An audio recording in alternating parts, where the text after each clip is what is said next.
Vocal layering is one of the most important and fun aspects of music production. Doubles, harmonies, dogs barking in the background, all the stuff that makes a chorus pop. I'm gonna play you some clips from a track I worked on recently and break down how I approach the vocal stacks. Let's get into it. Here's the lead vocal, no doubles, no harmonies, just the main take. Ride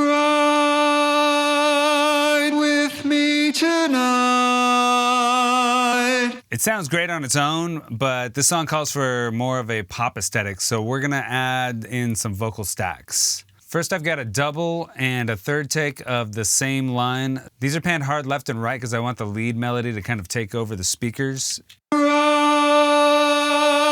with me tonight.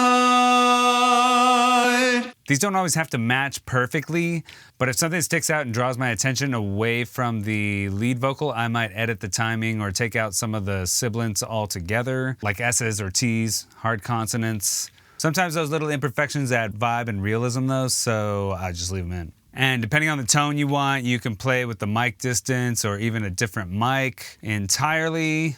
EQ-wise, I'll usually roll off some of the lows and highs and cut some of the mids so they don't compete with the lead vocal. For this one, the vocals were all recorded using a Gage ECM87, which is a modeling mic that comes with this mic clone plugin, and it has several different emulations. With the splitter function in Studio One, I used two emulations, a U47, which is going to be darker and more mid-focused, and a C12, which will be a bit brighter and more present. Then for the backing layers, I switched it up with different emulation on each track to help blend them all together.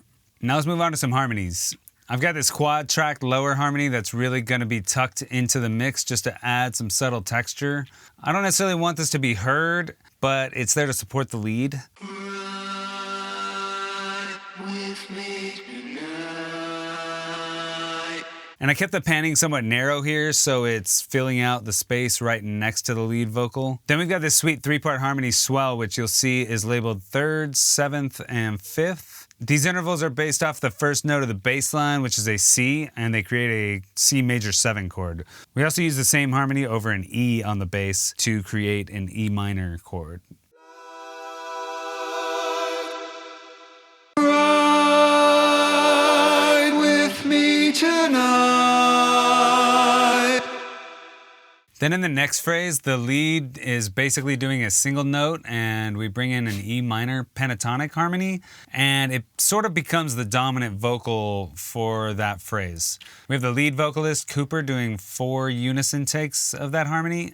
Moon is on the rise, hunger comes alive. And myself doing another 4 unison takes. Moon is on the rise, hunger comes alive. Along with 2 falsetto octave up takes to really fill it out. Moon is on the rise, hunger comes alive. You'll notice I've got quite a bit of distortion in parallel on these tracks. That helps tie them in with the distorted bass line and the synths. You don't necessarily need to do that, but it worked really well with this song. And on this last line, I really wanted to emphasize the die on We'll Never Die. So in addition to the quad tracked lower harmony, I quad tracked another lower descending harmony to counter the ascending one. We'll never die. And then brought back those swells and added another 2 unison takes of the lead to really emphasize just how much we'll never die. We'll never die. Let's hear it all in context. Ride with me tonight. The moon is on the rise, the hunger comes alive. We'll never die.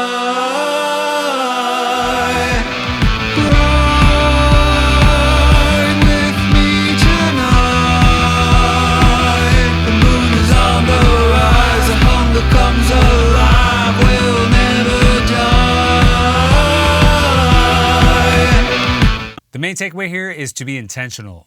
You don't need to emulate the Tabernacle Choir if you've got an intimate acoustic song, but maybe you're Bon Iver and that's exactly what you need to do. Experiment, have fun, try things out, but just keep in mind the emotion you're trying to capture with the song.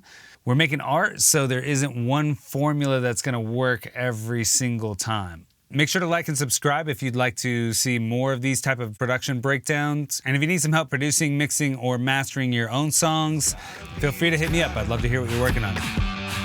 If you dig the song I used in this video, there's a link for the lyric video right up here, as well as links in the description. Check it out.